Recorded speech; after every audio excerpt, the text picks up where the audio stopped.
La forêt grouille de libellules qui sortent des cavernes ensoleillées pour s'accrocher au bitume des jours carnassiers, errant dans l'histoire d'un passé qui n'a pas d'ivoire. Elles sont perdues comme des étoiles polaires en plein hiver, et dépossédées d'elles-mêmes comme un chien mange sa dernière gamelle.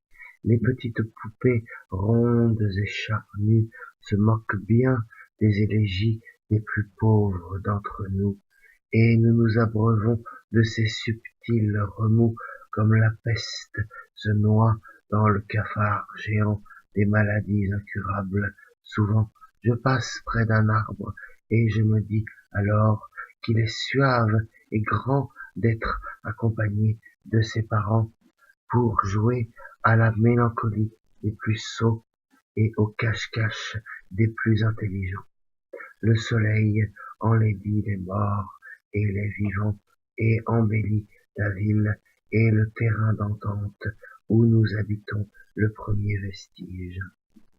Je suis triste quand j'apprends de mauvaises nouvelles, comme cet arbre de soleil luminescent est désappointé lorsque la lune éclot au-delà de son préau qui embaume pourtant l'air dans le cœur des enfants perdus et de Peter Pan qui ne vient jamais à ma rencontre pour me montrer comment voler. Je ne sais pas voler, je suis naze, et les autres prétendent aimer la poésie. Quel débilos! J'aime le non-sens parfois et l'absence de concision dans les mots, récitation que j'emploie afin de mieux consolider mon être.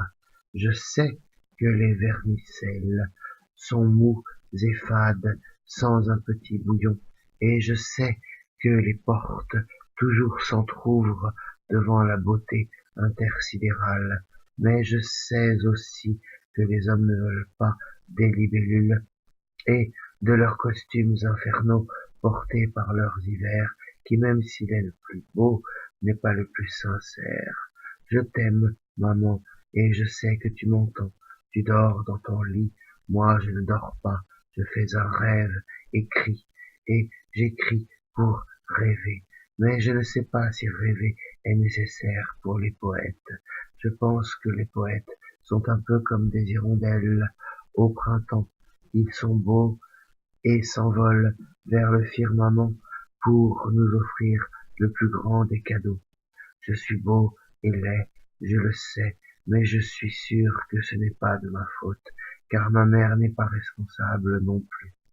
Le sel et le poivre arrivent bientôt en voiture avec des copains vautrés dans leur caravane et buvant la bière et le gin à la bouteille.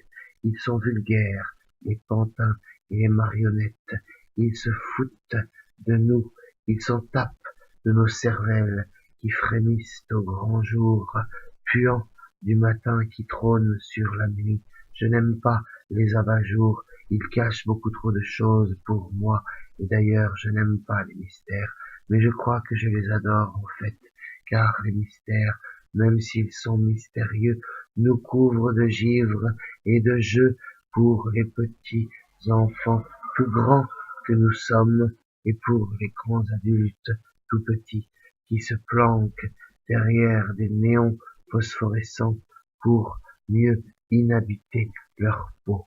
Je n'aime pas les seaux d'eau jetés dans les châteaux d'ivoire pour satisfaire des châtelains pleins de sperme et de pain dans leurs mains.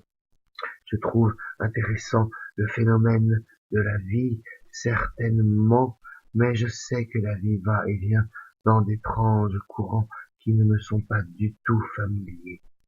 Au fond, ce sont de belles histoires pour les crevards et les clébards, mais c'est une calamité pour les mourants et les âmes damnées.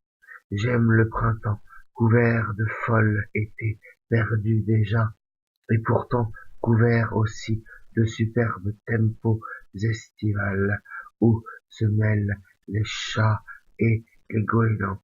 les poires et les truands, les bobonnes et le néant. Je n'aime pas lire, je trouve cela inintéressant. J'aime apprendre et comprendre de par moi-même ce que je suis et ce que sont les autres pour moi, mais je pense que ce n'est pas une raison pour détester le raisin. Chaque matin, le jour se lève pour nous montrer ô combien il fait si laid dans le monde, et s'il n'y avait aucune lumière pour nous guider sur ce chemin pentu et boueux, je crains que nous serions notre propre et hideuse et dégénérescente lumière. Les lueurs des rues maculées de perles blanchâtres m'emmènent très loin du ciel, aux airs de pédiatres nous enseignant le never explain et le never complain, mais ne s'occupant pas de nous. Ils nous laissent les gnomes, ils nous vont, ils vont nous tuer et faire de ces si beaux jours que nous sommes en train de vivre un enfer sur la terre cotonneuse de nos douceurs cérébrales, en proie toujours à la matière du vide et vil ciel contenant toute notre amertume et tous nos regrets qui se consument dans d'étranges flammes d'amour en jouant de la harpe merveilleusement, et les dindes sont contentes de se faire farcir à Noël, car elles n'ont que ça pour se faire enfin aimer pour une bonne cause. Les bleus de ma peau qui se présentent à vous en disent long sur le silence et l'absence de coups. Je suis marqué à vie et pour des siècles de cette embellie mortifère qui m'a possédé tant et tant d'années, et j'emmerde ceux qui ne trouvent pas leur chemin, car au fond ils sont des incapables et des irresponsables. Ils sont coupables d'un crime qui n'a jamais tué personne, mais qui ne fait que les euthanasier petit à petit dans un joli manège, tournoyant au gré de la neige flottante sur le sorbet de fraises et de haricots secs. J'aime aussi quand le gel se pose sur la table de nuit et dispose de son état pour me bercer tendrement pendant mes longues nuits d'insomnie, où d'ailleurs je prends plaisir à ne rien faire. Ne rien faire, c'est faire